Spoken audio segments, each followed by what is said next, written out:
James Gargasoulis guilty of Burke Street rampage. So they've actually gone to trial and found him guilty. Now, they were looking at the mental health angle, but they've gone for the guilty plea. So, what can you surmise from that? Look, there's no doubt that this was an operation. Anyone up at the watching that Flinders Street footage could see that it was a controlled situation. The way the cops were, the way they guided him up Swanston Street, they're even pointing up there for him to go, and he leaves up there at about 10 k's an hour with his entourage of police cars, and then he's got a bit further, weaved in and out on Swanston Street, and after that they didn't show any footage to the public, but it looks like they have shown it in court. It'll be interesting to see if that gets released or not. Even just the point where he's on Burke Street, anything on Burke Street, because this is very interesting. So there's no doubt that it's a police operation, but I still maintain that things went wrong when those guys came out with the baseball bats. I know when a lot of other people are saying they are part of the script, I can't see what function they were that was beneficial to the overall setting of this terror scene and stage. Whereas I can see how all those people had to expose themselves and come out into the open that wouldn't have otherwise. Like this Burke Street Mark II, that never happened. So there weren't people giving hand signals, and they didn't change on the run what they were doing. But I'm pretty sure that's what they did up at Flinders Street.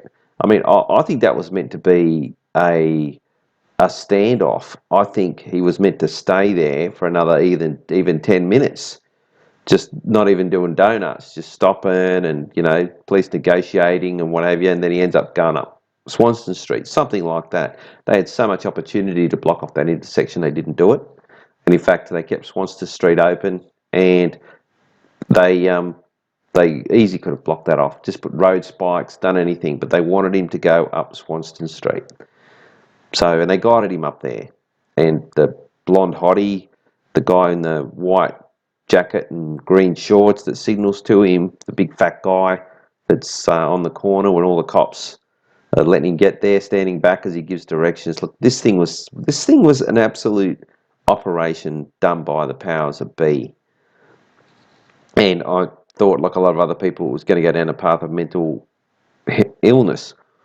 But in the same way something changed up at Flinders Street, I think the timing was all put out and they weren't ready for him up on Burke Street. And I think he just stupidly followed his pathway that he rehearsed with these idiots, and they haven't been prepared. They haven't cleared the area, and so some people got killed that shouldn't have got killed.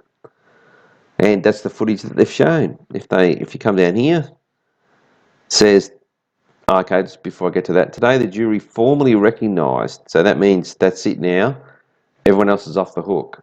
Legally, this guy has been put to bed. There's no other investigation into anything that could, the cops' involvement. See, they didn't charge him with anything up at the donut scene. They didn't, because they would have had to have gone over that in court. And everyone in court would have been going, well, who's this person? Why is she talking to him? Why aren't the cops doing anything? So they didn't touch the Flinders Street donut scene. All they've done is focused on Burke Street, and there's the car.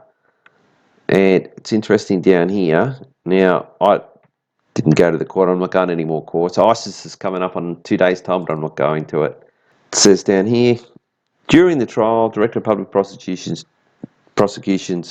told jurors it was the clearest case of criminal liability you will ever come across. They set this guy up. From his perspective, we don't know who he thought he was working with. At one point he mentioned the Illuminati. There was 25 pages that he'd written, and he tried to give that evidence in court. He was allowed to do about 2 pages. And basically that 2 pages was what convicted him. All that other stuff was, if that had been entered into the court recordings and been recorded, that could have gone over at a later date. So they made sure that, it's a clear-cut case according to these. Oh, look, he's guilty, just let him talk. But they didn't allow him to read the other 23 pages, which would have then alluded to all these other people who he thought he was involved with. I still don't think he knows that it was the cops. I think he thinks it was, maybe some terror group, or, like, it's all from the CSG, of course, and the working in conjunction with AB. That's why all these things are in Melbourne, That's why they're in Melbourne. So including the latest one, because all the operatives are down there, all the cops are all compromised, the head cops, everyone's compromised. They just keep running them down there all the time. And it says here, earlier, jurors flinched and gasped as confronting and graphic footage of pedestrians being struck on January 20 last year was played close to 36 times. So, okay, you guys down in Melbourne were there. Did you see this footage? Did you actually see people getting hit? Because I think he did hit people.